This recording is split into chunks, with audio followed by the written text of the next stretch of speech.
guys, balik lagi bersama gue Randy Dan gue Vincent di Konspirasi Ngopi. Seruput lo kopinya. Emang paling bener malam-malam gini seruput kopi bro. Iya dong. Ya kan? Iya, jangan lem di seruput ya kan. Harus kopi emang. Gimana nih kabar lo men? Pengen bahas iblis. Wes, gila. Udah lama sih kita gak bahas iblis sih. Iya, udah lama nggak bahas iblis-iblis. Kita selalu membahas Freemason dan CIA. Padahal sebenarnya di season 7 kita bahas iblis loh daripada. Iya sih enggak, cuma maksudnya udah lumayan lama loh. Kita iya. udah berapa minggu nggak ngomongin itu bro. Iya. Kita lebih ngomongin apa namanya, percampuran darah Freemason. Oh gitu. Dengan perjanjian darah. Oh iya, perjanjian darah iblis darah. ya? Iya, perjanjian darah kan iblis. Oh tapi kita tidak menekankan ke iblisnya, Ya, menekankan jadi kepada Freemason. Kita nggak nyeritain pribadi atau figurnya secara spesifik ya. Hari ini kita akan menjelaskan Iblis. Nih, Oke. kenapa nih lu tiba-tiba tertarik dengan tema iblis nih? Iya bre, jadi gue kan baru buat nonton ini kan, ya film baru, Pop Exorcism. Pop Exorcism itu yang main Dewi Persik, bukan yang ditusuk kuntilanak itu? Bukan. Film apaan ya? Bukan. Itu film ada Jelangkung film-film ini, Hoporn. Jelangkung kan? Bukan. Jelangkung 2 ya kalau nggak salah. Bukan. Oh, Hoporn. Horor porno. Nah, itu yang laku di Indo emang. Itu yang laku ya. Itu yang laku di zaman Indo. dulu. Sekarang kalau film-film horor zaman sekarang udah getting better sih menurut gua. Oh iya? Iya. Oh. Isinya tuh hanya kaget-kagetan aja. Jump scare doang ya? Jump scare doang. Story-nya premisnya 0 ya? Aduh, story-nya. Sampah banget ya? Jadi udah ketahuan tuh sebenarnya ya? Jump scare. Jump scare doang, iya. Iya, tapi maksud gua baru nonton sih gitu, dan lu juga akhirnya jadi ikutan nonton kan? Karena terakhir tuh waktu kita bahas tentang perjanjian iblis dan satan itu banyak bre yang kayak request tuh coba dong bahas exorcism gitu. Mungkin karena melihat dari sisi temanya kita sama gitu kan. Jadi mungkin mereka nganggapnya mungkin kayaknya seru nih gitu bahas exorcism itu sendiri. Exorcism ya. Tapi jujur ya bre, maksudnya gue selama ini tuh sebenarnya nggak, film horor yang paling gue nggak suka tuh exorcism. Kenapa tuh? Iya, karena emang kan gini, gue kan nonton horor itu kan nyari seremnya ya. Yes. Nggak serem. Exorcism itu nggak serem. Nggak serem ya? Nggak serem. Karena dia biasanya film exorcism itu hanya kuat di story-nya. Iya. Biasanya. Tapi memang banyak sutradara gitu ya yang nggak bisa ngangkat story-nya itu menjadi sesuatu yang wah. Gitu loh. Nah, di film kali ini sukses bre. Pop Exorcism. Wah, nih ya. Nih kalau gue main rating ya, dia ini kalau horornya, seremnya 6. Seremnya 6. Iya, story-nya 9. Story-nya 9. Ini kebantu banget. Kebantu ya. Kebantu banget sama story. Overall berapa ratingnya menurut lo? Horor ya? Gue ngomongin horor ya? Iya, overall aja dari sisi teknis, dari sisi jump scare, dari sisi cerita itu digabungin berapa? 7,5 lah. 7,5 ya? 7,5 lah ya. Karena ya itu tadi, karena belum dapat seremnya gitu. Iya. Coba kalau udah story bagus kayak gini, premisnya udah bagus gitu kan, ditambah lagi sama banyakin jump scare, nggak apa-apa gitu loh. Ikutin, mainin formula jump scare aja, sama seremnya juga ditambahin gitu. Oke. Atau mungkin gini ya, kenapa sih film Pop Exorcism ini menurut lo kurang serem gitu ya? Atau memang sebenarnya ini bukan film horor? Sebenarnya ini adalah film yang ingin menceritakan suatu kayak biodata seorang pastor, sejarah gitu loh. Iya. Gitu. Jadi sebenarnya emang si sutradara atau produsernya emang bukan, intensinya emang nggak buat film horor gitu. Yes. Maksud lo. Jadi hanya sebatas mau ngangkat kisah di sini gitu. Kisah. Jadi emang beratnya di kisah. Yes. Kalau dia maksudnya itu menurut gue cukup sukses. Cukup sukses ya. Cukup sukses. Kalau arahnya mau ke sana. Arahnya mau ke sana, tapi kan tetap kalau di katalog dia masuknya horor bre gitu kan. Horor ya kan? Yes. Jadi ya tapi itu tadi maksudnya dia sangat kebantu sama story-nya, which is story-nya itu bersangkutan dengan kitab Henok bre. Nah ini nih, ini ya, itu. ini menurut gue pinpointnya, ini highlightnya. Jadi gini, kita pernah bahas kitab Henok bro. Yes. Itu episode tersukses dari podcast kita lah. Tidak dipungkiri. Pertama kali kita comeback, kita rilis episode kitab Henok. Yes. Itu yang membuat kita bisa bertahan sampai sekarang. Karena feedback dari orang-orang Gila. Betul. Banyak banget dan mostly positif ya. Benar. Mostly positif. Kalian sebenarnya juga bisa dengerin dulu tuh di episode kita yang Key of Solomon sama dengerin yang Kitab Henok juga supaya dapat nih patternnya nih kita mau bawa kemana nih.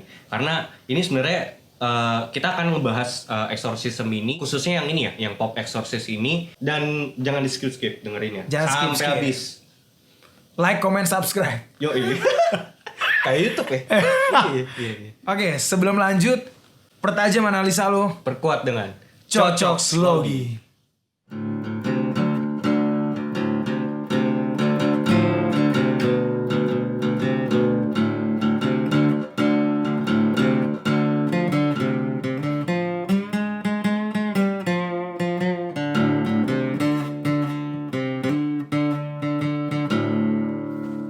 Masuk nih Bre, kita ngebahas dan sedikit nge-review tentang film exorcism yang pop exorcism ini.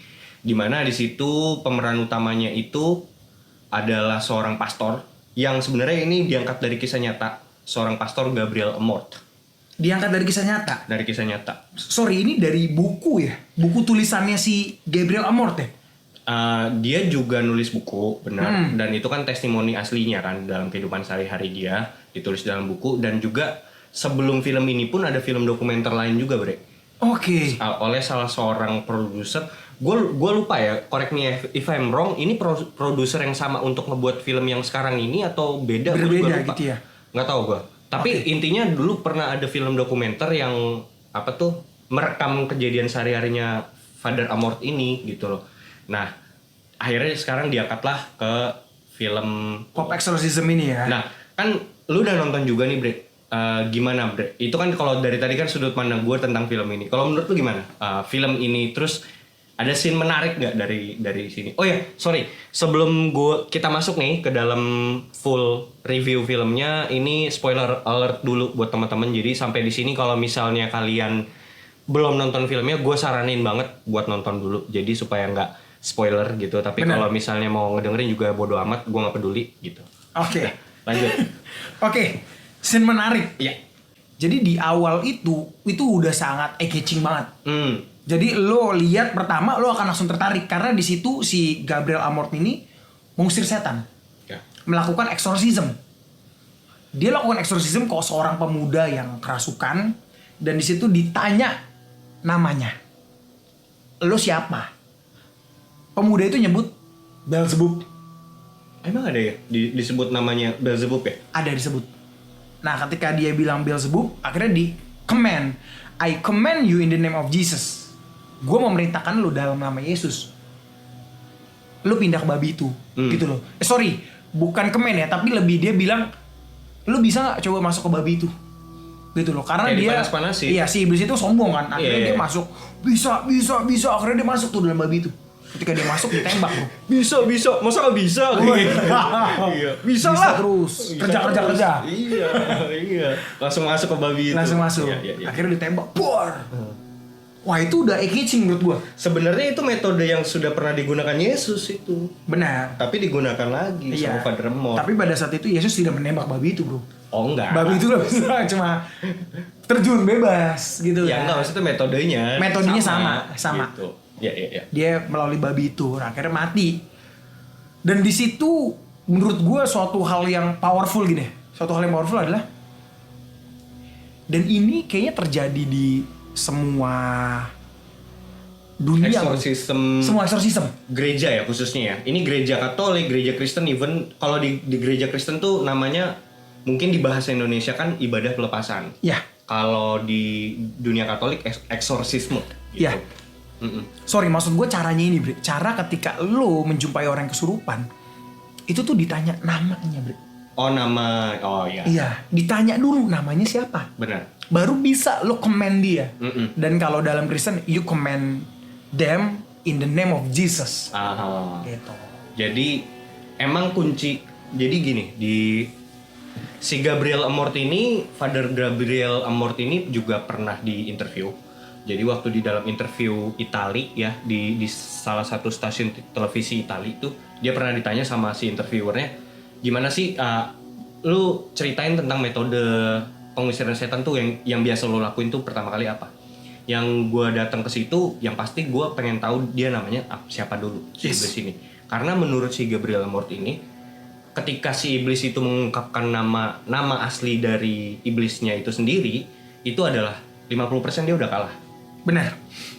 At least paling nggak itu dia 50% dia udah kalah. Itu kata si Gabriel Amorth itu sendiri. Karena dari situ ya itu tadi langkah selanjutnya adalah pengusiran dengan nama tersebut gitu loh. Karena kan dia gini loh, dia itu kan ngajaknya legion ya, banyak entity gitu. Nah mungkin dia harus menyebutkan nama si leader itu loh supaya bisa pergi semua gitu loh, Bre. Benar. Gitu. Jadi yang misalnya anak-anak buahnya itu juga ikutan pergi. Gitu. Yes. Jadi hilang semua gitu loh. Setuju, gua gitu sih. ada sedikit kesaksian ya, ini singkat aja. Jadi pernah kakak ipar gua kerasukan di Jogja. Ini sebenarnya udah pernah gue ceritain di podcast malam Jumat episode pertama. Berarti sebelum ini eksorsisme udah terkenal, kita udah bahas duluan, Bre. Udah bahas. Kesurupan gini. Iya dong. Bener. Dan itu pada saat kakak gue kesurupan, gue bawa dalam nama Yesus. Sempat keluar. Oh iya. Sempat keluar tapi kemasukan lagi, Bre. Kemasukan lagi sampai akhirnya memang pada saat itu kan keluarga gue campuran ya, mix ya. Kita ada Kristen ada Muslim lah. Nah, akhirnya kita sempat minta tolong orang hotelnya, orang villanya itu kita suruh bawa orang pinter lah, ustadz lah. Ustadznya datang. Nah, ketika ustadz itu datang, dia nyuruh gue keluar. Entah kenapa dia nyuruh gue keluar. Ini gue kisah nyata, gue nggak ada rekayasa sama sekali. Ya. Dia suruh gue keluar, katanya kalau ada gue, setannya nggak mau keluar. Dia suruh gue keluar.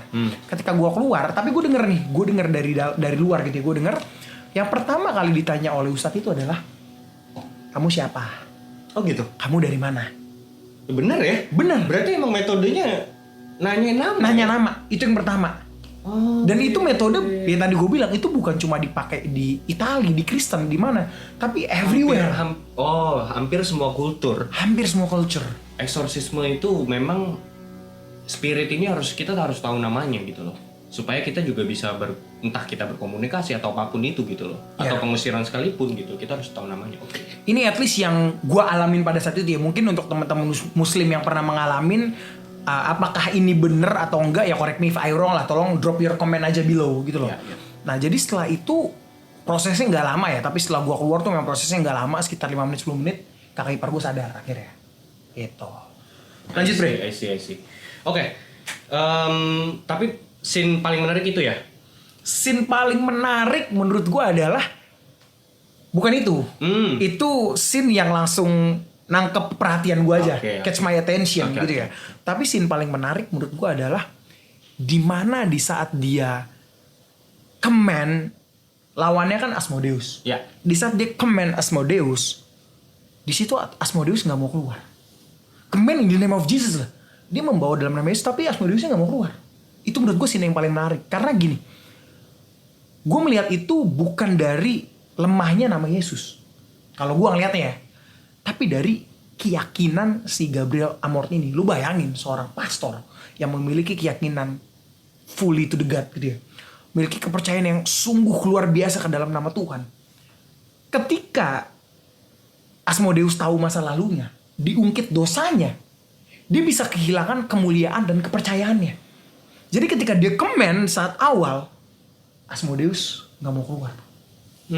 I see. Itu dari point of view gua gitu loh. Dan itu menurut gua super menarik. Di situ gua mempelajari satu hal. Ini scene-nya berarti waktu ketika namanya Asmodeus itu sudah terungkap? Udah terungkap. Udah terungkap, mereka akhirnya bareng-bareng tuh coba lawan gitu ya. I command you in the name of Jesus. Asmodeus cuma ngomong, God is not here. Ya, Tuhan tidak di sini. God is not here, dibilang kayak gitu. Dan diukir di ini kan, di tubuh anak kecil yang kerasukan itu apa sih, kayak ada luka gitu loh. Yes. Ya. Dan kalau memang Tuhan tidak di situ, at the end kan Asmodeus dikalahkan. Dan itu menurut gua terjadi bukan karena Tuhan tidak di situ, karena Asmodeus tahu dosanya mereka, tahu dosa Pastor Gabriel Amorth, diseranglah melalui dosanya, yang which is Tuhan sudah mengampuni. Gabriel Amorth tuh berkali-kali mengklaim Tuhan sudah mengampuni. Iya, Tuhan sudah mengampuni, tapi kamu belum mengampuni dirimu sendiri. Men. Oke. Si Gabriel Amorth-nya belum mengampuni. Iya, Asmodeus ngomong seperti itu kan. I see. Tapi kamu belum mengampuni dirimu sendiri, dan di situ kepercayaannya runtuh, bro. Runtuh. Jadi saat dia command, nggak mempan, bos. Nggak mempan. kalah. Sih. Tapi pada akhirnya bisa juga kan. Bisa juga akhirnya. Gitu ya. Iya. Dan itu menarik juga ya. Maksudnya kenapa kan kita tahu sendiri tadi Asmodeus itu adalah iblis hawa nafsu. Iya. Itu berhubungan hawa nafsu dan dosa itu saling melekat gitu kan. Kelemahan dari manusia itu sendiri kan dosa. Dan Bener. hawa nafsu itu dipancing keluar sama dia. Dan dia bisa nyium bau itu, Bre. Yes. Nggak usah lu kasih tahu hal-hal yang paling privat di dalam diri lu tuh dia tahu Asmodeus itu anjir. gitu. Dan itu jadi senjatanya dia buat ngerapuhin iman lo gitu. Yes. Kayak si Father Amor tuh kan mungkin di posisi itu anjing dia tahu lagi gitu. Iya kan? Iya. Anjing dia tahu lagi.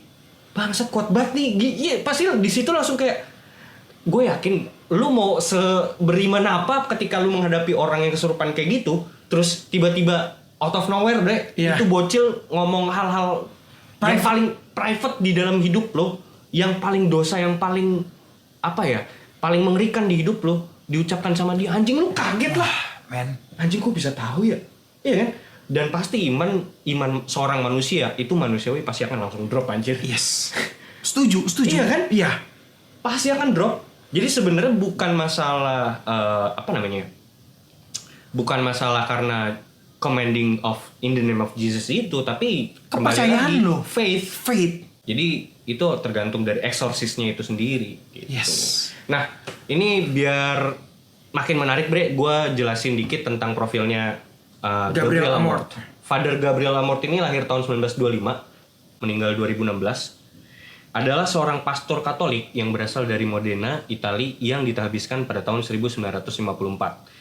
Pada tahun 1986, ia diangkat menjadi kepala chief eksorsisme oleh Diocese Roma. Wow. Yang merupakan paroki wilayah gereja di bawah jurisdiksi dan supervisi langsung dari Sri Paus Kepala Gereja Katolik Roma. Wow, langsung undernya Paus ya. Langsung undernya Paus. Jadi dia reportnya bosnya langsung sama Paus. Kayak di Iya. di adegan itu dibilang kan, Bener. lu ada masalah sama gua, lu ngomong sama bos gua Paus. Nggak bisa ngomong si Sullivan nih, si Pastor Sullivan itu. Kayak itu tuh orang ini, Bre, iri. Orang iri ya. Dengki gitu loh, nggak mau ngeliat orang tuh menang dikit gitu loh. Kayak banyak banget ya. Even di gereja Katolik Dalam loh. lingkungan.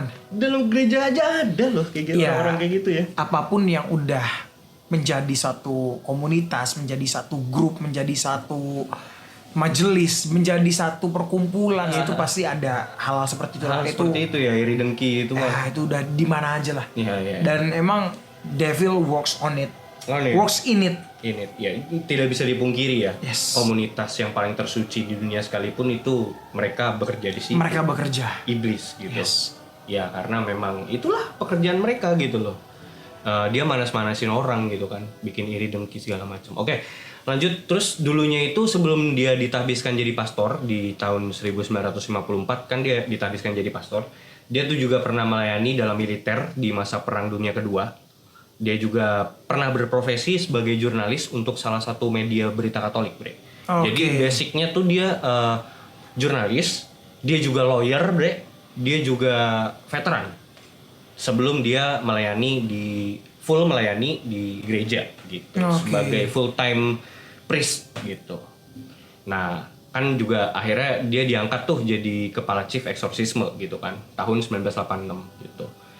Nah, terus kemudian Pastor Gabriel Amort ini mendirikan International Exorcist Association pada tahun 1994 bersama Pastor René Cheneseu dan 3 orang pastor lain. Jadi ada 5 orang. Asosiasi ini bermarkas di Vatikan dan secara resmi telah diakui oleh Vatikan dan otoritas Gereja Katolik sebagai asosiasi privat dan disebut sebagai asosiasi umat beriman. Menjadi semacam divisi khusus untuk menangani berbagai kasus eksorsisme maupun ritus pengusiran iblis dan setan. Ini udah kayak certified gitu, Bre. Official, resmi dan licensed. Jadi kalau istilahnya kalau APK ini udah pro, Bre. Udah berbayar, Yes. bukan yang mot-motan. Iya, isinya sekolah, kalau sekolah tinggi cocokologi udah SSSS lah ya. Wow, udah paling Udah paling top lah ya. Udah pro lah, berbayar gitu, bukan yang ngemot gitu. Yang ngemot itu kayak siapa, Bre? Trianomali. Ya. Detektif Conan. Oh, Detektif Conan. Father Amort ini dikenal di mata dunia internasional karena keahlian dan spesialisasinya dalam bidang demonologi dan eksorsisme. Ya itu tadi gue bilang APK nih, kalau udah APK nih udah profession, berbayar. Bukan kaleng-kaleng ya? Bukan kaleng-kaleng, udah bukan yang ngemot gitu. Terus sebelum film Pop Exorcist, kayak tadi gue cerita, ini kisah Father Amort juga pernah diabadikan dalam film dokumenter berjudul The Devil and Father Amort. Wow. 2017 oleh William Friedkin. Nah ini gue curiganya William Friedkin ini produser yang bikin film ini sekarang. Oh sama gitu ya? Coba deh cek deh teman-teman, gue belum sempat cek yang itu kayak gitu. Jadi buat yang kepo nih sama kesehariannya Father Amort nih, ini bener-bener wajib banget buat nonton film dokumenter resmi ini. Soalnya ini nih syutingnya tuh bener-bener ngerekam aktivitas dan kesehariannya Father Amort, bre. Gitu. Oke. Pas lagi bertugas, pas lagi eksorsis itu bener-bener direkam gitu loh. Bener-bener direkam. Nah di situ kita juga benar-benar bisa melihat dari kacamata sudut pandang seorang yang benar-benar berprofesi sebagai eksorsis official gitu. Ini wajib banget ditonton lah buat kalian yang pengen tahu ya. Iya, jadi kan kalau yang film yang sekarang itu kan lebih ke apa ya, pop culture-nya gitu. Iya, Maksudnya yang dibumbu-bumbui gitu kan. Kalau ini emang beneran kehidupan sehari-harinya dia, yang bukan yang kayak di film-film sekarang itu. Iya. Iya buat bayi itu. Gitu. Buat teman-teman ngopi juga yang pengen tahu kehidupan pribadinya Baim Wong gitu ya, kan bisa langsung cek YouTube kan, kayak ngevlog gitu ya. Vlog, benar. Semacam vlog itu, cuma di dalam film dokumenter gitu. Terus juga tadi ntar gue taruh juga linknya, ada salah satu link yang menarik ya. Jadi ada salah satu interview Father Amort nih di stasiun televisi Italia, dia juga ngejelasin di situ. Pokoknya dia muncul di layar kaca deh dan menjelaskan tentang eksorsisme itu apa, bla bla bla gitu. Jadi kayak lu punya sudut pandang lu sendiri gitu tentang pribadi dan sosok Father Amort ini sendiri. Oke, itu untuk Father Amort. Kalau untuk teman-teman ngopi nih pengen tahu keseharian kita gimana? Apa kita perlu live Instagram juga gitu? Hello guys, gitu ya. Perlu kah? Komen di bawah. Perlu atau enggak? Perlu atau enggak? Komen aja. Komen. Ya, siapa tahu ada yang kepo ya. Nggak tahu gitu. Terakhir kan kita udah rilis apa tuh namanya tuh? Video untuk iklan, bre. Iklan merchandise kita kan, yang which is itu udah dimenangin sama Arum Sekar dan Meta Andrea. Yes. Gitu. Thank you. Dan untuk teman-teman yang lain yang pada mau merchandise, nextnya kita mau luncurin kalender ya kan. Kalender terus itu ada foto-foto kita. Ada ini bre, ada pentagram. Ada sigil-sigil Lucifer apa gitu. Nanti ada foto muka lu juga di situ tuh. Tapi menarik ya idenya. Kalender ya. Kalender terus ada apa pentagram gitu-gitu, keren. Oke, nanti kita rilis tuh kalendernya. Nanti ini rilisnya di dark web ya. Dark web. Makin tidak jelas. Oke, lanjut. Pada Mei 2013 dilaporkan Father Amort ini secara total telah menangani 160.000 kasus eksorsisme. Anjir. Dan dia mengklaim itu ya. Sehari berapa tuh men? 5. Sehari ya. Seminggu tuh bisa 5. Seminggu 5. Ya nggak mungkin nyampe 160.000 dong. Oh ya? Nggak mungkin nyampe. Ya setahunnya 360 hari. 360 hari itu dikali 10 tahunnya baru 3.600. Gue nggak tahu deh, sehari 5 atau seminggu 5. Ini kan klaim media. Dia yang ngomong 160.000 kasus. Ya mungkin sehari bisa puluhan sih itu. Bisa ya? Oh, iya. Oh, oke. Capek anjir. Ya atau mungkin ketika orang curhat dia juga nganggapnya itu sebagai itu juga kali. Nah, iya memang. Bisa jadi, memang. Ya? Nggak, maksud gue gini. Kalau sampai puluhan itu capek sehari, bre. Dari pagi dia berangkat tuh sampai malam memang kerjanya udah itu gitu. Iya, tapi kalau lo mau 160 ribuan ya emang segitu ya. Iya dong. Iya. Oke. Nah, yang tadi untuk mengkonfirm itu benar, bre. Jadi emang di 160.000 kasus itu si Father Amort juga ngakuin dalam beberapa wawancaranya, bahkan even ini ada di dalam filmnya loh. Di adegannya dia bilang bahwa 98% kasus yang ditugaskan kepada dia merupakan kasus emosional dan gangguan kejiwaan atau mental disorder yang kemudian direkomendasikan olehnya untuk menemui dokter atau psikiater. Oke. Oh, berarti nih Father Amort ini termasuk Renaissance man lah ya, yang tidak terlalu percaya hal-hal apa-apa tuh selalu dikaitkan dengan gaib, nggak seperti itu ya. Jadi even bre, Vatikannya sendiri itu kan ada katekese atau pengajaran tentang eksorsisme ini kan tadi ada asosiasinya itu sendiri, bahkan ada website resminya. Ketika lu registrasi ke situ dan lu ditahbiskan sebagai pastor yang menangani kasus eksorsisme, pelajaran pertama untuk pelajaran di dalam eksorsisme itu sendiri, lu diajarin untuk skeptis. Oke. Paling pertama lu harus skeptis. Jadi ini nggak semerta-merta apa ya, lu dapat telepon nih dari jemaat gitu, pastor datang dong ke rumah, ini anak saya begini gini. Itu direkomendasikan pertama dulu udah ke psikiater belum? Oke. Udah ke dokter belum? Oke. Saya lihat rekam medisnya dulu nih. Yes. Iya nggak? Yes. Jadi itu dulu yang diminta, baru paling terakhir ini eksorsisme. Jadi eksorsisme itu merupakan opsi terakhir bahkan. Gitu loh. Jadi, nah itu yang tadi gue bilang, berarti dia termasuk Renaissance man atau orang-orang yang sudah tercerahkan lah ya gitu ya. Karena sebelum zaman pencerahan itu mungkin eranya Da Vinci segala macam lah. Itu kan penyakit apa dibawanya ke gereja, sakit apa dibawa ke gereja, dibilang lo kena kutuk lah, apa dilakukan eksorsisme gitu. Ini menarik kan. Nih. Nanti gue bahas ke situ nih. Oh, lo akan bahas ke situ. Gue ada bahas di situ nih. Oke. Nah ini lanjut dulu ya. Jadi maksudnya ya itu tadi, bahwa 98% kasus yang ditugaskan ini adalah kasus mental disorder gitu kan, dan merupakan kasus emosional gitu. Nah tapi pada akhirnya kan sebenarnya gini, pada akhirnya si Father Amorth ini hanya play along sih bre. Artinya ya udah, kalaupun memang dia itu katakanlah orang ini mental disorder gitu, atau kelainan mental atau apa gitu, punya penyakit psikis ya, si Father Amorth play along aja.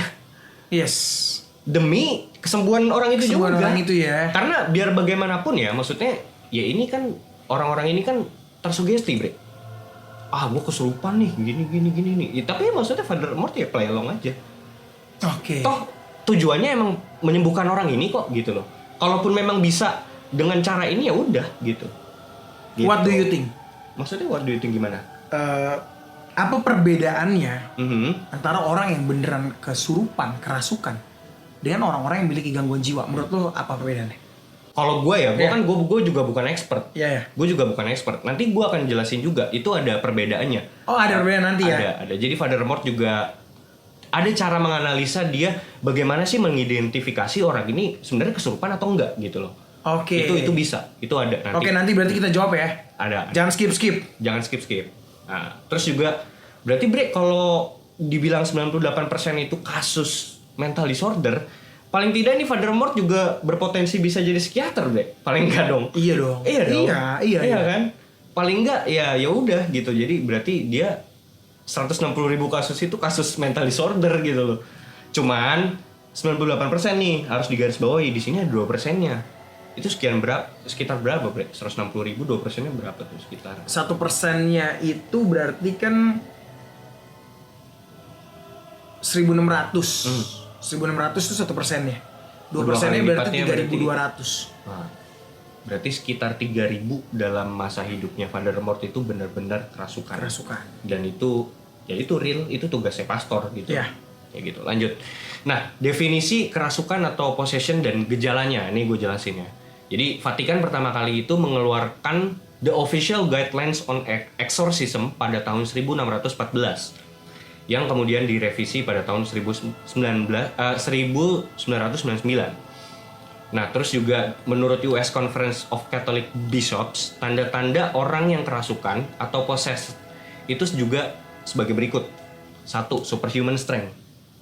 Oke. Superhuman strength. Jadi kalau misalnya orang itu bisa diidentifikasikan dia nih beneran dianggap sebagai kerasukan, ya salah satunya tanda-tandanya dan gejalanya itu. Jadi misalnya bocil nih, kurus gitu badannya, tapi dia bisa ngementalin 4-5 orang dewasa, itu udah gak masuk akal, Bre. Oke. Itu mungkin udah salah satu gejalanya atau tanda-tandanya, indikasinya gitu loh. Terus kedua, ini menurut dari ini ya, Conference of Catholic Bishops US ya, dibilang bahwa dia itu apa sih, alergi atau takut sama air suci gitu. Lu bisa mendeskripsikan nggak air suci ini apa? Air suci itu kalau di gereja Katolik itu ya, ini secara khusus. Jadi kalau misalnya lu mau masuk ke gereja Katolik, itu di depan tuh ada kayak, bukan nampan ya, ada semacam tempat wadah yang ada airnya di situ, dimana kita tuh harus tanda salib dulu menggunakan air itu. Iya, gitu. Tapi airnya spesifikasinya? Airnya sudah diberkati dan didoain. Oke, air biasa tapi ya. Air biasa. Sebenarnya airnya apapun bisa gitu. Intinya tapi air itu sudah diberkati gitu. Kalau Ponari Sweat bisa Ponari Sweat. bisa. Nggak bisa kali ya? Nggak tahu. Itu kan cuma buat nyembuhin ya. Iya. Nyembuhin orang gila. Bangsat. Ya gitulah pokoknya. Nah tapi mungkin ini holy water itu mungkin dalam beberapa kasus di dalam gereja-gereja kan ada beberapa gereja yang menggunakan minyak. Iya. Iya. Ada kan. Jadi mungkin itu ya itulah hanya media. Intinya mungkin lebih kepada media yang sudah diberkati, Bre. Gitu. Oke. Jadi orang-orang yang kerasukan ini bisa apa ya namanya? Pokoknya takutlah sama hal kayak gitu. Terus yang ketiga, the ability to speak in unknown language before. Itu orang-orang itu berbahasa roh atau bahkan yang tadinya dia misalnya ini orang Italia ini terus tiba-tiba dia bisa bahasa Arab gitu. Oke. Kan kayak anjing, kok bisa gitu. Makanya kan si Father Mort waktu dia datang di scene yang pertama itu, dia nanya kan, ini orang kan katanya ceritanya itu orangnya bisa berbahasa Inggris. Ditanya dia bisa bahasa Inggris gak? Selama ini dia pernah bahasa Inggris gak? Itu dulu kan ditanya. Iya, Nah itu sebenarnya pernah. Nah itu sebenarnya cara dia untuk menganalisa itu orang ini bener-bener kerasukan apa main-main gitu. Oke. Gitu. Sebenarnya karena maksudnya kalaupun memang ini orang bukan kerasukan itu kan kayak buang ongkos gak sih? Iyalah. Nyapain juga, wasting time lah. Ya, men, ini Vatikan anjir. Bener. Urusannya maksudnya cuman ya elah, makanya kadang-kadang sebenarnya dilema ya jadi orang-orang yang eksorsis ini gitu loh. Maksudnya Bu, coba deh cek dulu deh Bu, maksudnya kan ini ibu-ibu ini tuh kan kayak apa-apa tuh udah kerasukan ya kan. Terus pas datang tahu-tahu mental disorder ya kan, jadi kayak ongkos kan, iya kan? Iya, benar-benar. Kan, ya bre, ini pastor loh gitu loh maksudnya gitu, walaupun gratis ya gitu. Pekerjaannya banyak gitu kan? Iya, masa ngurusin hal-hal kayak gini gitu Ya, kan? apalagi sekelas Father Amort. Iya, ya oke lah, maksudnya katakanlah. Tapi ini paling tidak ini bisa jadi alternatif buat orang-orang yang memang tidak punya duit buat ke psikiater, bre. Iya dong. Gratis gitu. Jadi karena dia mikir anjir ya kan, saya tapi saya tidak bisa ke psikiater. Ini bahaya gak sih anjing? Nggak bisa ke psikiater gitu kan, ya udah panggil pastor gitu. pastor. Pada akhirnya bisa sembuh gitu. Brengsek juga. Lanjut. Other potential sign-nya itu bre di demonic possession itu include spitting, ngeludah. Oke. Ngeludah, cursing, berkata kasar ke orang gitu ya, cursing ya, mengutuk-ngutuk gitu ya. And excessive masturbation. What?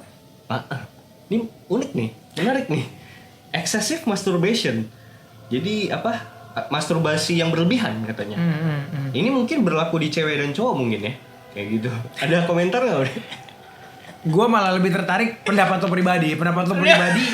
Menurut lo enggak? Menurut lo tuh seperti apa gitu, Bre? Lempar bola panas. Menurut lo seperti apa menurut lo? Apakah benar maksudnya ketika orang kerasukan dia akan berbuat seperti itu? Yang membedakan ya orang gila dan orang kerasukan itu. Apa nih menurut lo nih? Paling tidak, gue bisa bilang berarti kalau orang coli itu lagi kerasukan setan. Bangsat!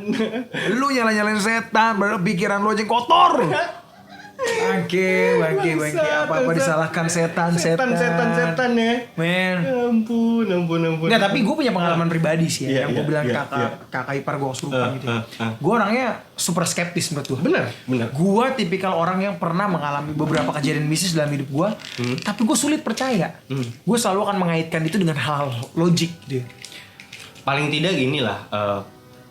Gaib itu adalah opsi terakhir. Iya, gue akan selalu seperti itu gitu ya. Ini sebenarnya metode yang digunakan Vatikan. Even Father Amort itu sendiri ngejalanin gitu loh. Menurut gue yang ngebedain orang pura-pura kerasukan dan yang beneran kerasukan gitu ya. Gue pernah punya teman yang dianggap dia kerasukan itu di sekolah gue waktu gue SMA. Tapi gue ngeliatnya kayak be aja gitu loh. Ya dia cuma teriak-teriak nggak jelas. Tapi gue nggak ngerasa dia kesurupan. Karena kenapa? Karena energi yang dia alirkan ya aja. Gue gak berasa lemas. Gue gak berasa kenapa-napa gitu. Tapi ketika gue megangin kakak ipar gue waktu itu bener yang tadi diucapkan. Dia kurus banget, tapi kuat banget. Kurus dan kuat. Dan lu percaya gak percaya? It drains so much energy from me. Iya. Gue ngerasa kayak gini. Kayak energi lu keserap, keabsorb ke dia. Iya. Karena apa? Karena dia panas, Bre. Panas banget. Lu berasa ya ketika lu pegang dia. Jadi ketika lu dekat dia, panas banget. Hawanya di sekitar dia itu emang panas. Panas. I see. Itu kalau dari sisi logical thinking yang kita bisa lihat dari ini ya, apa namanya tuh, analisa kita ya. Ya. Oh, oke. Ya mungkin itu sih yang ngebedain ya. Energi yang dihasilkan dan energi yang dihantarkan ke lu sendiri gitu loh. Paling simpel sih itu sebenarnya. Paling simpel lu ngelihat orang kerasukan, beneran kerasukan itu. Dia bisa ngementalin orang banyak. Dan itu gue juga pernah ngalamin lagi. Lu SMP. mental? Cewek, bre. SMP anak cewek semana sih? Ya, Badannya- bocil ya kan, iya. kurus.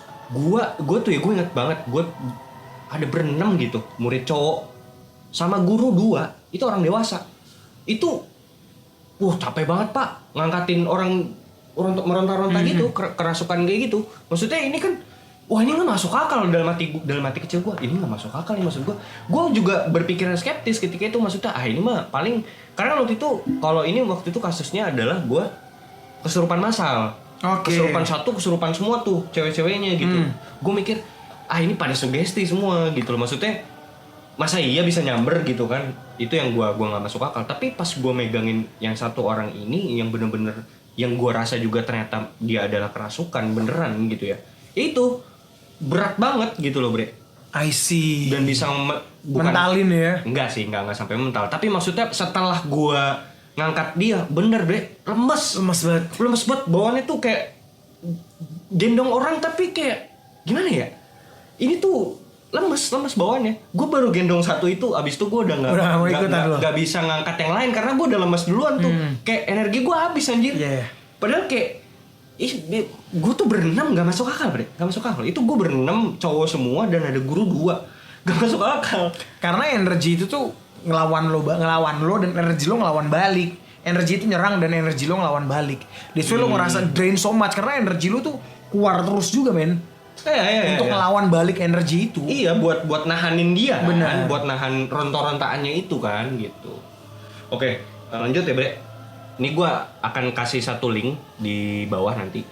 Nah, menurut data statistik mengatakan bahwa kebanyakan dari kasus kerasukan itu terjadi pada orang yang deeply religious intact, dalam tanda kutip. Oke. Religious banget gitu. Itu bisa paling sering di dalam kasus itu terjadi di orang-orang seperti itu gitu. Dan di mana sebaliknya orang yang logical, orang yang terlalu skeptis, orang ateis itu jarang ada kasus kerasukan gitu. Jadi emang hal-hal ini tuh biasa terjadi di orang-orang yang emang religius gitu, ya gitu.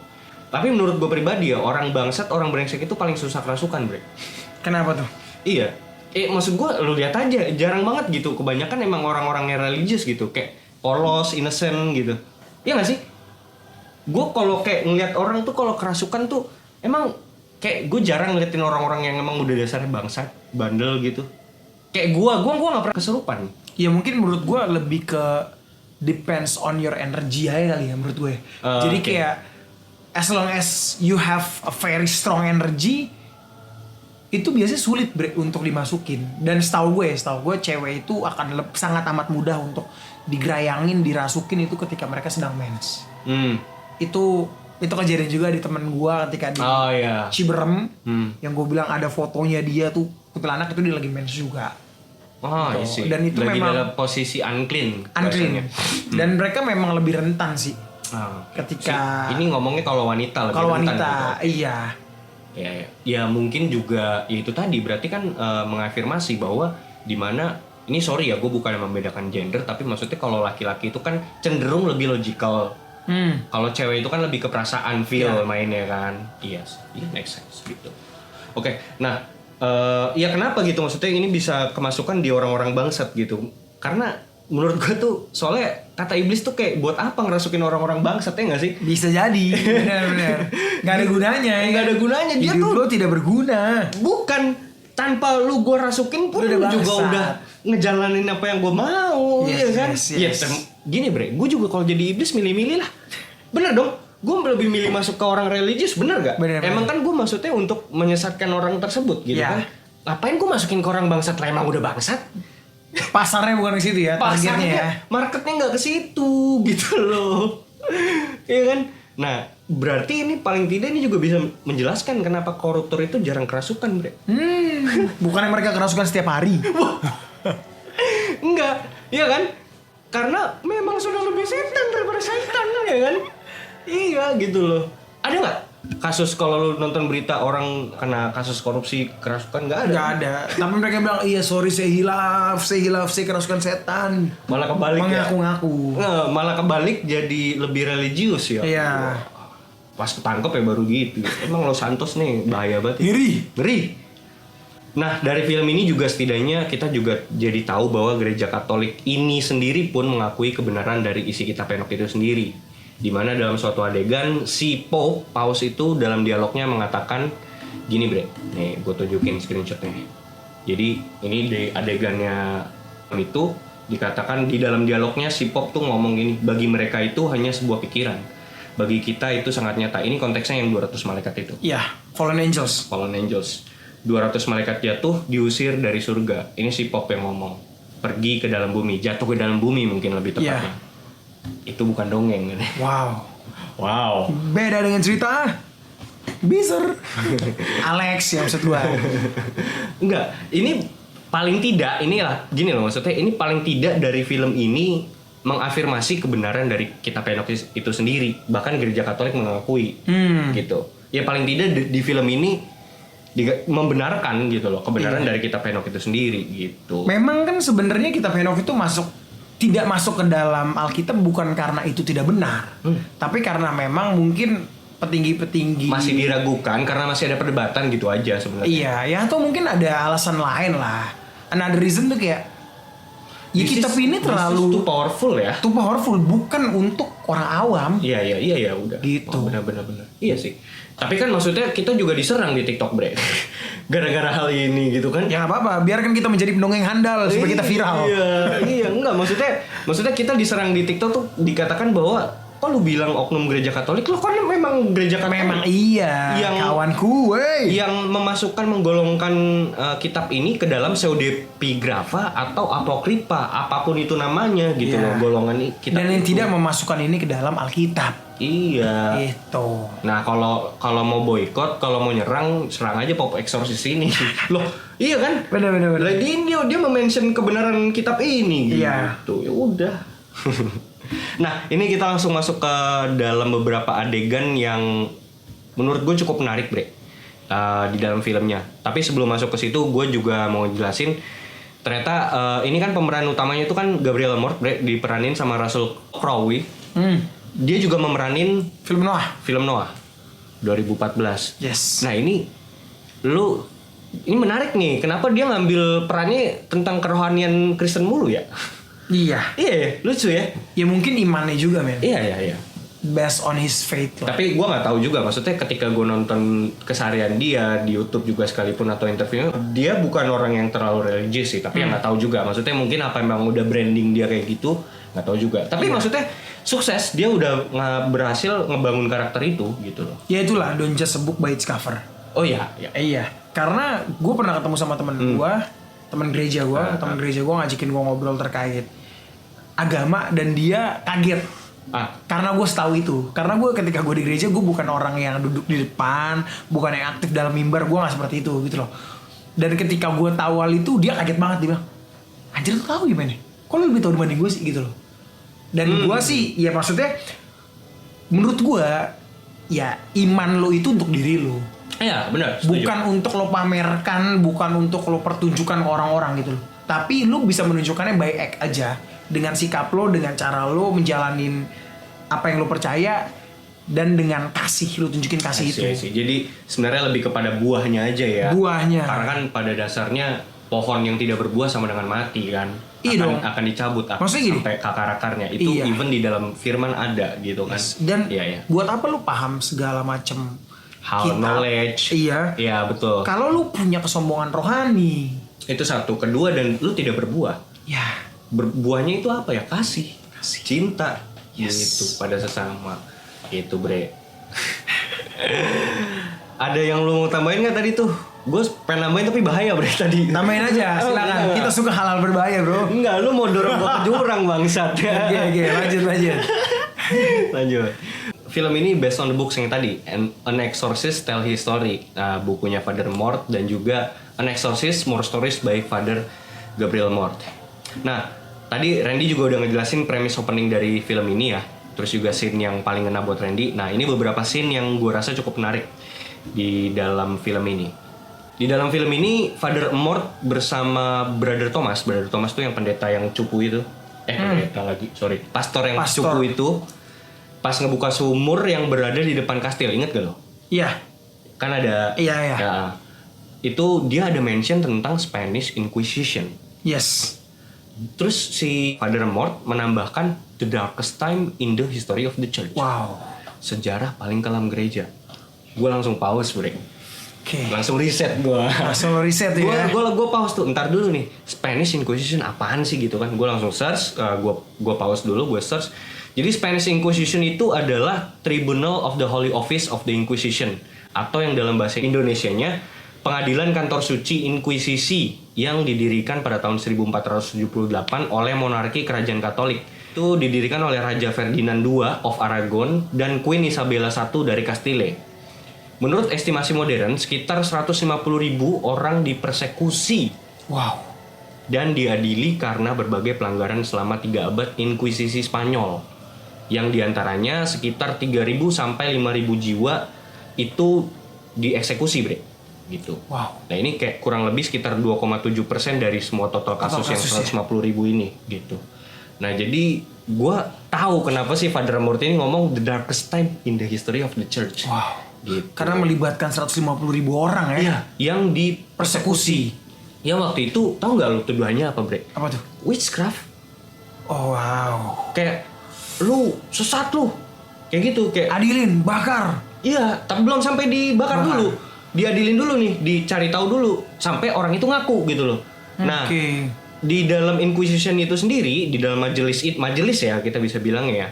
Nah, itu tuh adalah sekelompok lembaga institusi dalam gereja Katolik yang bertujuan untuk satu, memerangi ajaran sesat atau paganisme, serta untuk mengadili orang-orang yang dicurigai bid'ah.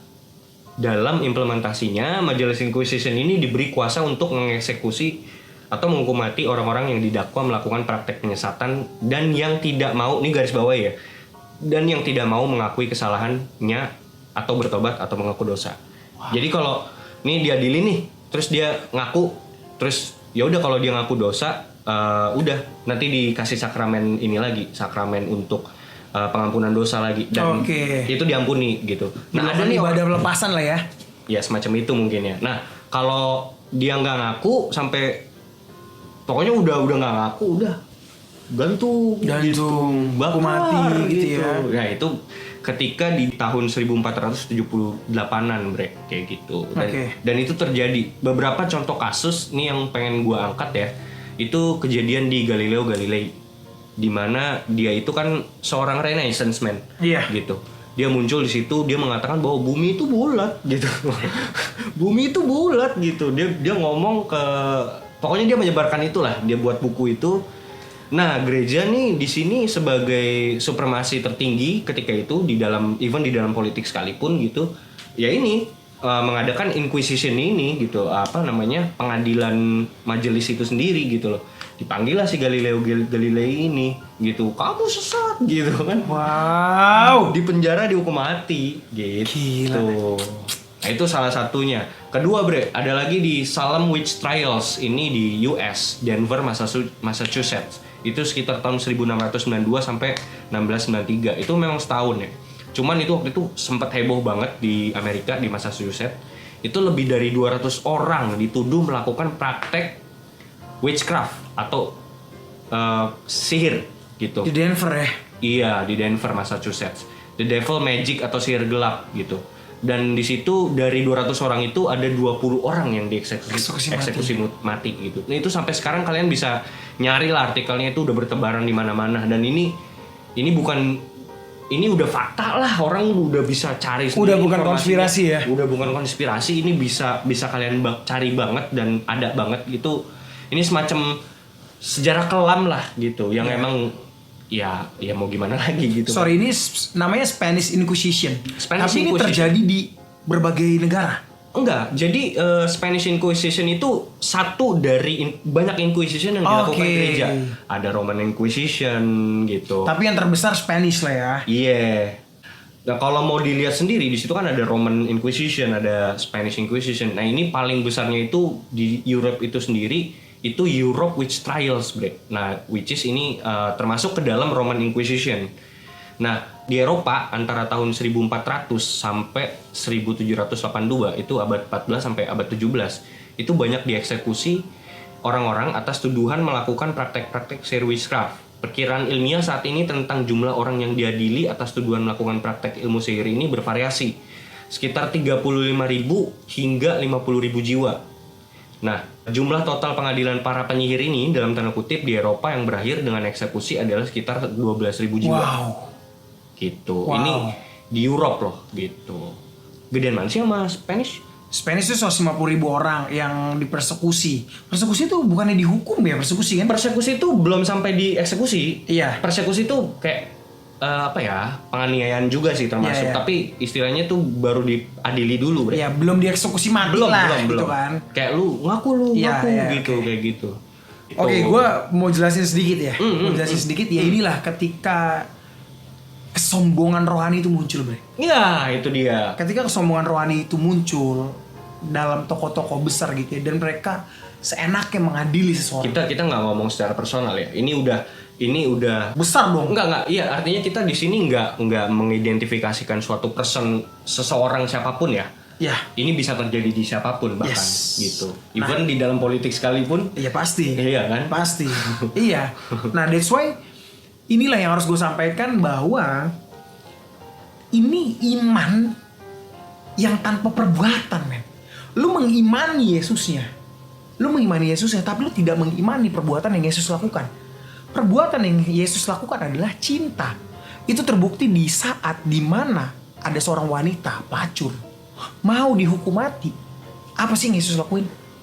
Yesus bilang kan, mau dilempar batu. Ah. Dimana kan ketika itu hukum Taurat berlaku ketika ada orang ketahuan melakukan apa ya namanya itu? Perzinahan. Perzinahan itu dilempari batu satu kampung tuh. Sampai mati, bro. Sampai mati.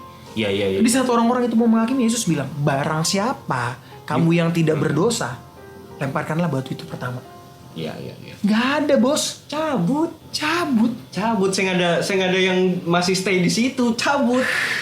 Dan gue nggak ngerti ya sebenarnya orang-orang pada saat itu yang ada dalam Spanish Inquisition atau you name it lah, itu kan orang-orang yang mengerti Alkitab, membaca firman Tuhan, tapi mereka tidak mengaplikasikan itu sebagai kasih. Ya. Ketika mereka mengaplikasikan itu sebagai kasih, gak akan ada pembantaian itu. Ya, setuju.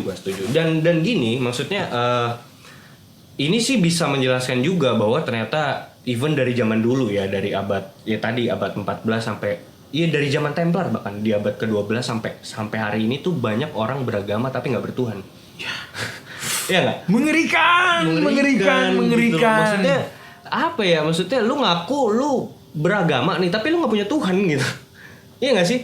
Jadi yang dituhankan di sini tuh agamanya, gitu loh. Ini kayak sama dimana ketika orang itu main musik, tapi berantem soal genre, kan goblok. Ya nggak sih? Stupid. Ini rock, bukan, ini metal. Lah ngapain lu ngurusin genre? Kalau yang lu mainin udah mainin musik aja, ya nggak? Ya nggak sih? Benar, setuju. Dimana ini kan lucu, bre. Ini tuh terjadi banget. Ini jadi lucu ya, jadi lari ya. Maksudnya ini juga terjadi di dunia musik gitu loh. Ketika dimana si artis itu dia nggak mikirin genre, yang penting gue main musik anjing. Hari ini gue mau bikin single reggae, besoknya gue jazz juga bodo amat tuh musik-musik gue. Iya. Yang berantem siapa ya? Penggemar ya? Fansnya. Ini jazz, enggak, ini reggae, goblok. Si pembuatnya apa? Ketawa-tawa doang. Iya. Kocak, lu ngapain lu musingin soal ini? Udah dengerin aja musiknya, nikmati aja musiknya gitu loh, bre. Istilahnya kayak gitu perumpamaannya. Gitu. Dan ya udahlah gitu. Ternyata banyak gitu. Dan ya sekali lagi kita nggak mengeneralisir atau kita menyerang suatu oknum kita atau tidak menghakimi personal atau menghakimi, tapi ini terjadi. Even dari zaman Jesus.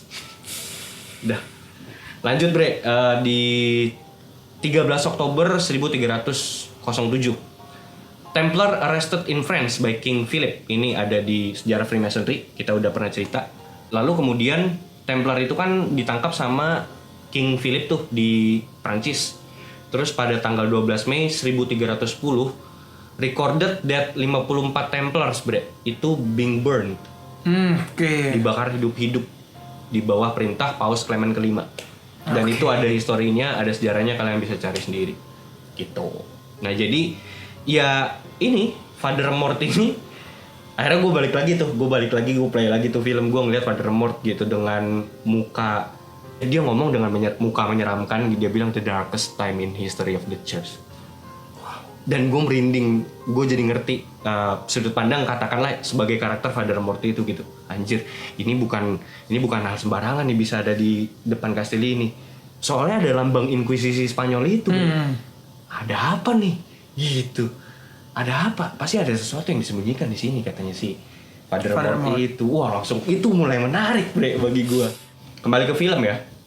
Pada akhirnya mereka berdua nih, si Father Amorth dan Father Thomas, itu mereka menemukan katakom atau kuburan, semacam kuburan di bawah kastil tersebut, di mana dia menemukan tengkorak seorang kardinal pelindung. Kardinal pelindung itu kemungkinan yang menjabat sebagai kardinal pelindung Spanyol di masanya. Kardinal itu jabatannya tuh dia mengatasi negara bre.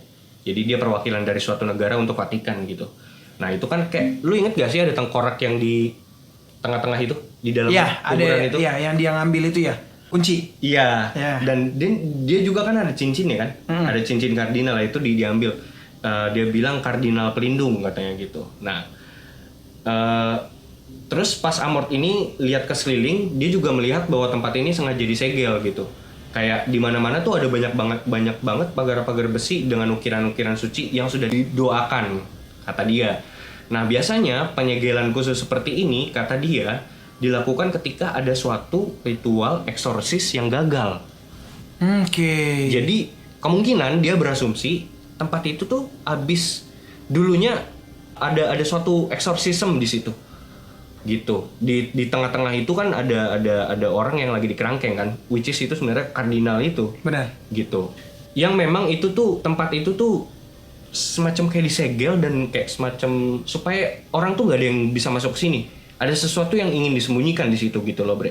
Emang dibuat sedemikian rupa untuk mengurung suatu entiti yang super jahat atau super demon yang lolos dan mencoba untuk kabur dari tempat tersebut. Yang which is kita udah cerita tadi, demonnya itu adalah si Asmodeus itu gitu.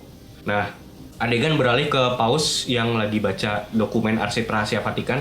Di situ dia menemukan suatu surat dari kardinal yang udah jadi tengkorak itu bre.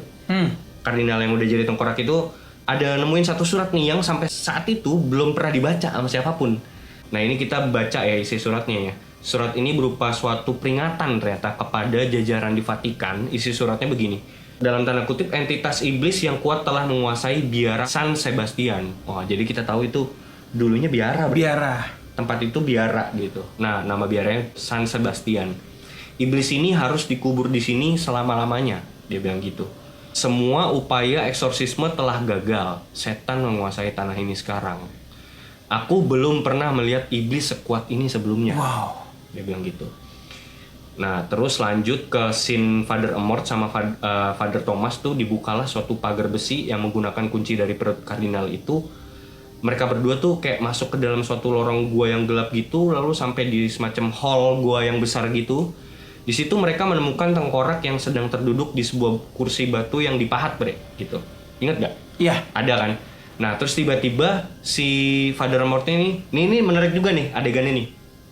Father Amorth ini dia recognize tengkorak itu dan mengenali tengkorak itu. Dia bilang orang ini sebagai one of the greatest exorcists of all time, dia bilang. Nah, dia juga mention nama di situ Rahib de Ojeda. Rahib de Ojeda, dia bilang gitu. Nah, itu gue langsung search, gue cari tahu. Ini bisa jadi ini merujuk kepada Alonso de Ojeda. Kalian teman-teman juga bisa cari. Seorang explorer, teman seperjalanannya Christopher Columbus, penemu daratan Spanyol pada akhir abad ke-14. Gitu. Jadi ini menarik nih scene itu. Nah, di pangkuan tengkorak itu si Ojeda kan dia ngambil sebuah jurnal nih si Father Amorth yang ditulis kan dibaca tuh, terus dia bacain read aloud gitu kan. Pada tahun 1475 yang berisi tentang suatu kejadian ritual eksorsis yang extraordinary, lain dari biasanya artinya gitu. Jurnal itu menuliskan tentang suatu kejadian multiple possessions. Wow. Dalam tanda kutip. Kesurupan massal ya. Bukan cuman kesurupan massal secara yang random, bre. ini multiple possession itu kerasukan ganda loh. Oh, jadi banyak iblis. Bukan. Itu kan terjadi juga sama si anaknya ibu itu. Iya. Jadi satu iblis bisa merasuki banyak tubuh. Nah, jadi maksudnya gerakannya sama. Mm-hmm. Maksudnya iblis itu bisa ngontrol sebanyak orang gitu loh. Kayak gitu. Dan itu lu bisa tahu anjir betapa kuatnya itu Kekuatannya ya. si Asmodeus itu gitu loh. Sehingga bisa menggerakkan banyak host atau badan. Dan itu dulu ternyata pernah terjadi di daerah itu. Dan saking kuatnya bahkan sampai eksorsis si pengusir setan itu juga bisa kerasukan. Wow. Nah, itu kan gila bre, anjir itu. Sekuat apa gitu ya? Sekuat apa gitu loh Asmodeus gitu. Dan tiba-tiba di situ gue langsung ingat satu ayat Alkitab nih bre.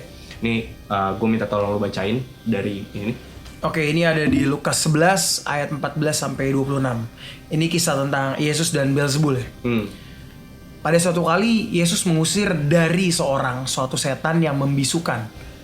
Ketika setan itu keluar, orang bisu itu dapat berkata-kata. Maka heranlah orang banyak. Tetapi ada di antara mereka yang berkata, ia mengusir setan dengan kuasa Beelzebul atau penghulu setan. Ada pula yang meminta suatu tanda dari sorga kepadanya untuk mencobai dia.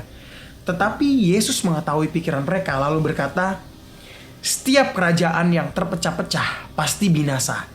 Dan setiap rumah tangga yang terpecah-pecah pasti runtuh. Jikalau iblis itu juga terbagi-bagi dan melawan dirinya sendiri, bagaimanakah kerajaannya dapat bertahan? Sebab kamu berkata bahwa aku mengusir setan dengan kuasa Beelzebul. Jadi jika aku mengusir setan dengan kuasa Beelzebul, dengan kuasa apakah pengikut-pengikutmu mengusirnya? Sebab itu merekalah yang akan menjadi hakimu. Tetapi jika aku mengusir setan dengan kuasa Allah, maka sesungguhnya kerajaan Allah sudah datang kepadamu. Apa yang bisa lu petik dari sini, Bre? Yang bisa gue petik di sini adalah gue jadi yakin kalau Trianomali ini mereka benar-benar satanik. Iya ya. Atau orang halu. Antara dua itu ya. Antara dua itu. Tapi kalau misalnya diindikasi tentang mereka itu adalah satanik, ya bener, Bre. Bener ya? Ini mengafirmasi anjir. Bagaimana mungkin orang mengusir setan dengan kuasa setan? Iya. Nggak bisa. Bagaimana mungkin dia berantem oleh setan ditolong oleh setan lain? Iya kan? Yes. Maksudnya ini kan sama kayak nggak bisa gitu loh. Hitam putih gitu. Lu loh. mengabu-ngabukan setan. Iya, nggak bisa. Nggak gitu bisa loh. lah. Ya lu kalau mau merangin kuasa setan ya dengan kuasa Tuhan dong. Yes. Ya jelas gitu loh. Kalau lu minta bantuan iblis dan bla bla bla ya udah lu jelas. Lu bagian dari Beelzebul. Dark agenda. Even ya waktu itu di Jesus itu sendiri kan juga dituduh gitu loh bre sama orang-orang ini, lu mau ngusir setan pakai kuasa setan katanya kan. Iya. Dibalas nggak mungkin lah, dia dong. Benar-benar. Ya pasti mengusir setan dengan kuasa Tuhan lah. Yes. Iya dong. Yes. Jelas udah clear loh di sini. Terus kalau ada yang bilang itu dia nggak sesat, aduh gue nggak tahu lagi anjir.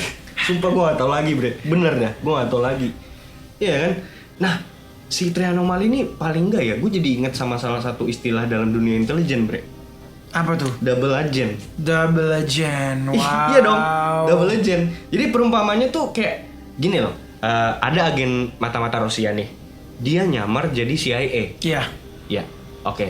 Pertanyaan gue, dia itu bagian dari mana? Dia itu sebenarnya orang apa? Ya, orang Rusia lah. Orang Rusia kan, iya. tetep kan. Benar. Walaupun dia pakai baju CIA kan. Benar. Tetep sumpahnya dia, misinya dia, hidupnya dia buat Rusia. Buat Rusia. Iya kan? Yes. Walaupun dia menyamar sebagai CIA. Yes. Itu hanya alatnya doang.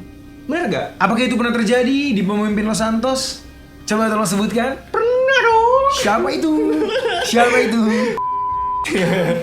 Iya kan? Oke. Double Legend bre. Ini tuh mereka tuh kayak lagi main Double Legend aja gitu loh. Jadi ya tolong teman-teman buka mata, buka telinga. Iya.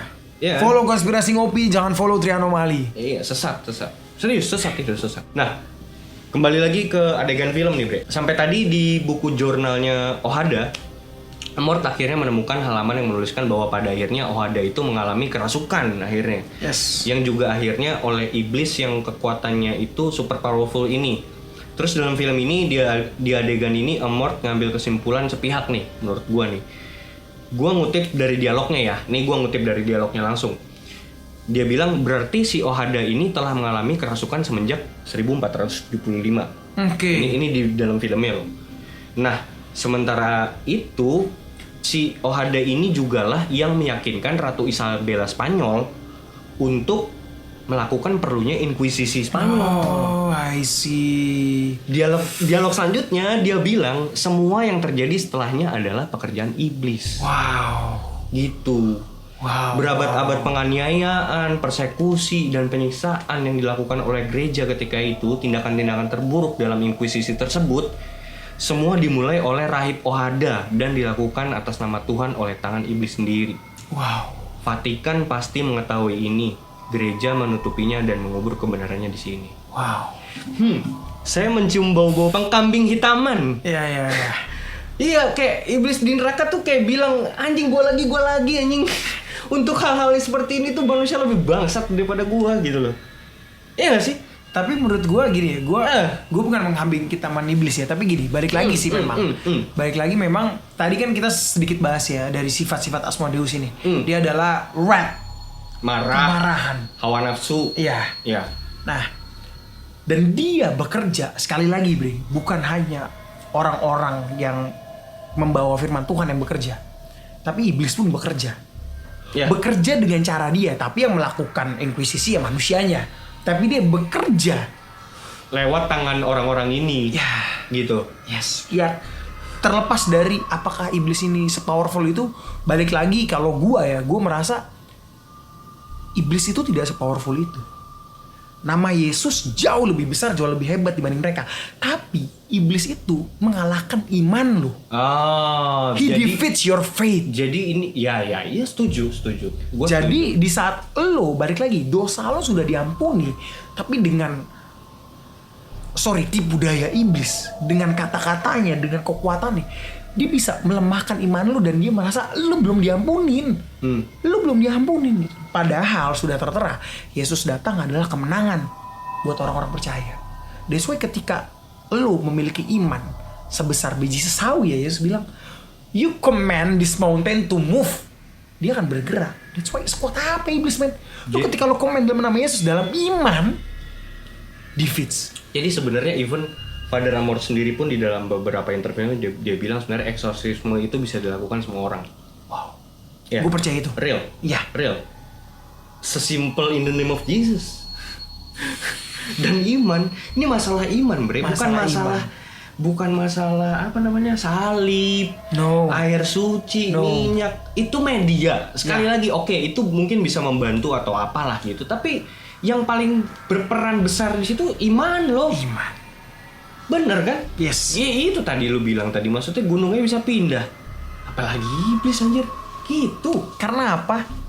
Sekali lagi ya buat teman-teman Kristen ya. Kita udah menang di saat Yesus mati di kayu salib. Yes. Itu kemenangan. Yes. Setuju. Ini tapi tadi lu nggak apa tuh kayak ngemputerin tuh supaya nyari aman apa gimana, Bre? Enggak. Tapi itu memang kepercayaan gue ya. Oh gitu. Memang kepercayaan gue.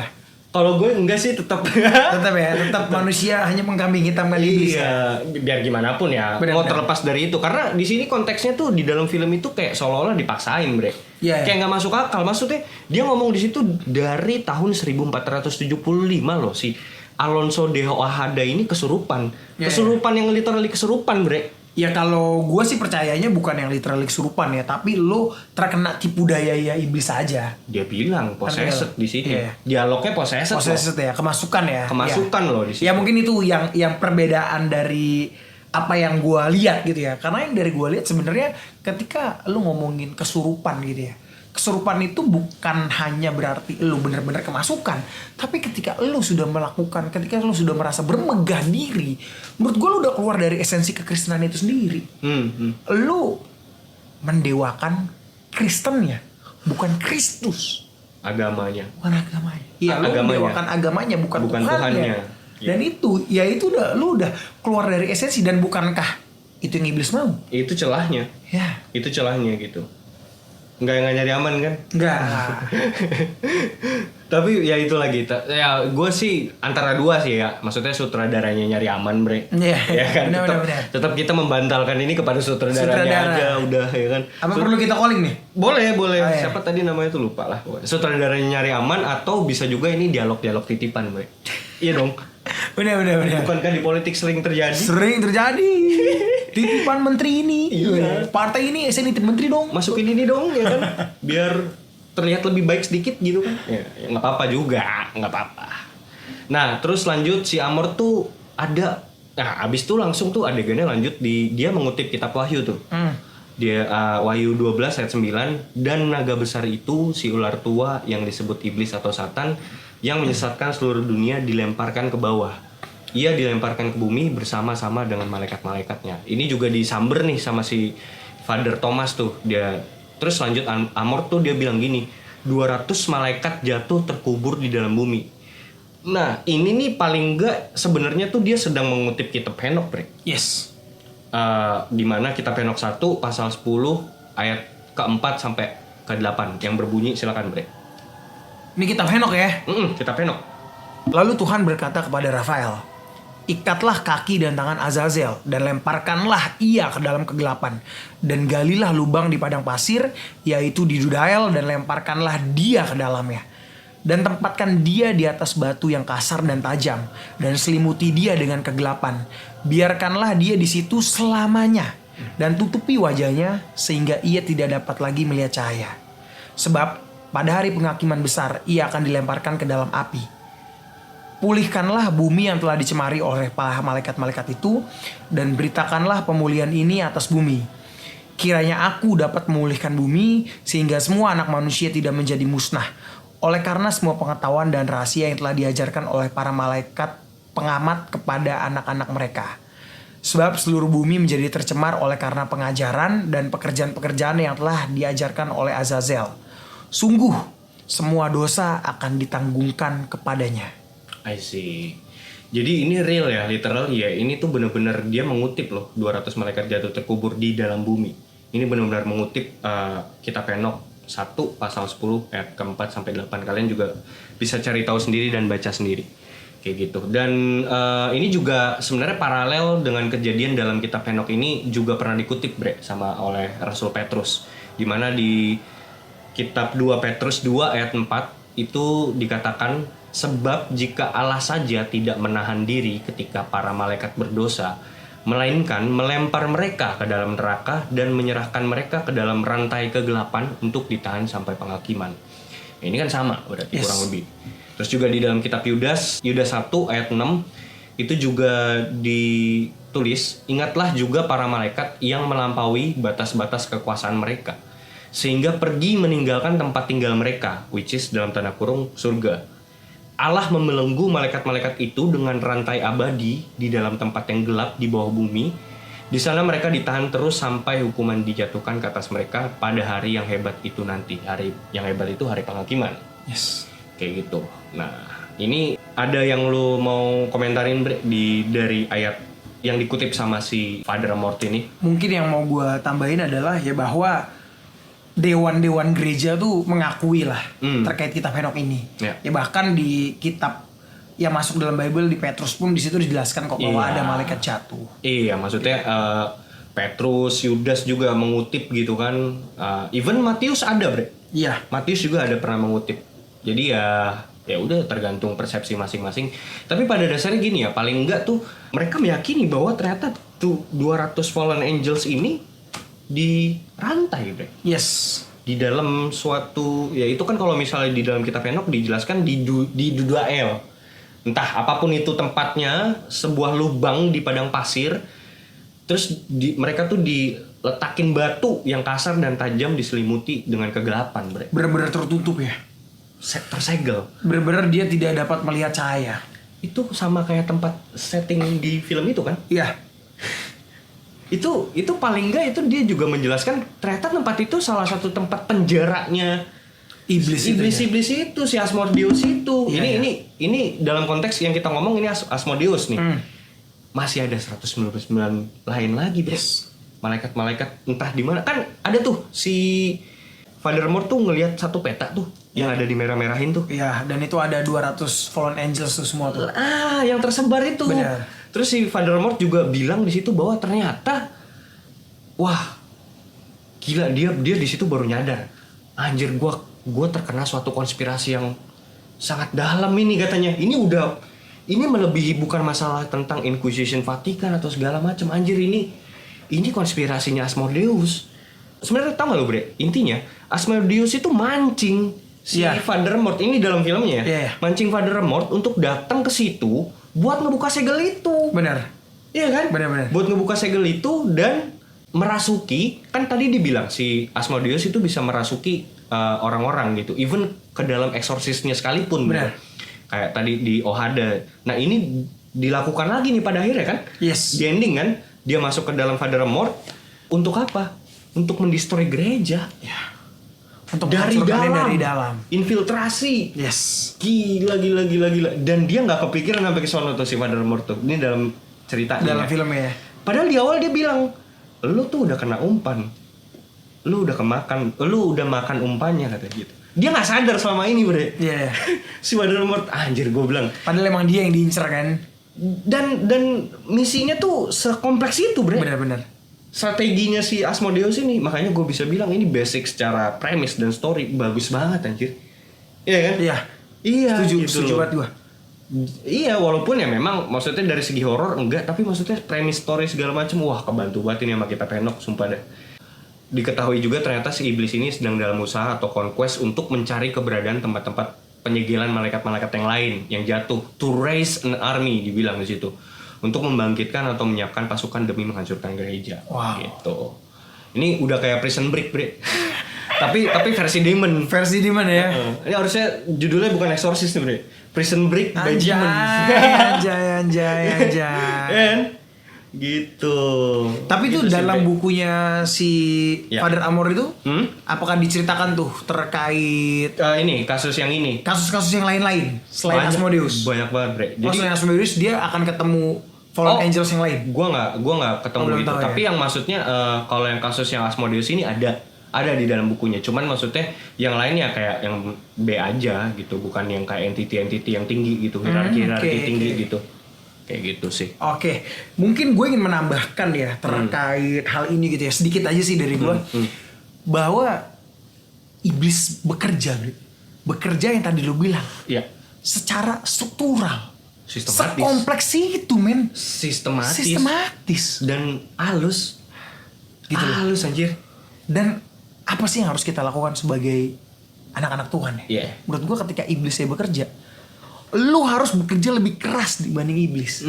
Bukan hanya dalam keduniawian, kedagingan. Tapi ingatlah, ini untuk teman-teman Kristen ya. Mungkin kalau untuk yang teman-teman Muslim ini nggak perlu didengar gitu ya. Karena ini emang untuk kaum sendiri ya. Kaum sendiri di situ Yesus pada saat hari kebangkitan dia ngomong. Apa sih yang diomongin ketika dia ketemu dengan murid-muridnya, Bre? Ketika dia terangkat ke surga. Ketika dia bangkit, dia kan ketemu dengan murid-muridnya tuh, dia menampakkan diri ke murid-muridnya dan dia menyampaikan suatu pesan yang menurut gua powerful. Dan itu merupakan misinya untuk orang-orang percaya. Yes. Di seluruh dunia. Yes. Di situ dia minta kita sebagai orang percaya bekerja, Bre. Bekerja untuk apa?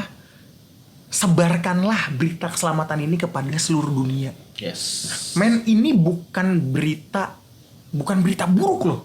Ini berita keselamatan. Berita keselamatan, berita sukacita. Sukacita, men. Dan ini diperuntukkan untuk semua bangsa. Semua bangsa. Semua bangsa, semua golongan, semua orang. Semua orang, bukan hanya pendeta loh. Semua orang. Semua orang. Sampai di seluruh bumi ini ya. Ya, dan lu jangan kalah. Iblisnya bekerja sekompleks itu, Bre. Bangun struktur. Kenapa lu gak berbuat seperti itu juga untuk kemuliaan Tuhan? Yes, setuju. Sedikit dari gue penutup yang gue bisa petik dari film ini bahwa ya itu tadi, maksudnya iblis itu bekerja sekompleks itu dan sehalus itu, even pastor sekalipun loh bisa jatuh, bisa kepancing, itu pastor loh. Bagaimana dengan Anda, hey, ya kan? Bagaimana dengan kita dan Anda gitu ya? Iya, maksudnya bagaimana dengan kita dan Anda. Dan juga yang harus dipahami di dalam film ini sendiri, ya ini mengafirmasi apa yang ditulis dalam Alkitab gitu, bahwa iblis bisa menyamar jadi malaikat terang. Wow. Hati-hati anjir di zaman sekarang tuh hati-hati banget deh. Sumpah, hati-hati. Be careful. Ya, terutama terhadap trianomali. Wah. Konspirasi ngopi. Seruput lo kopinya.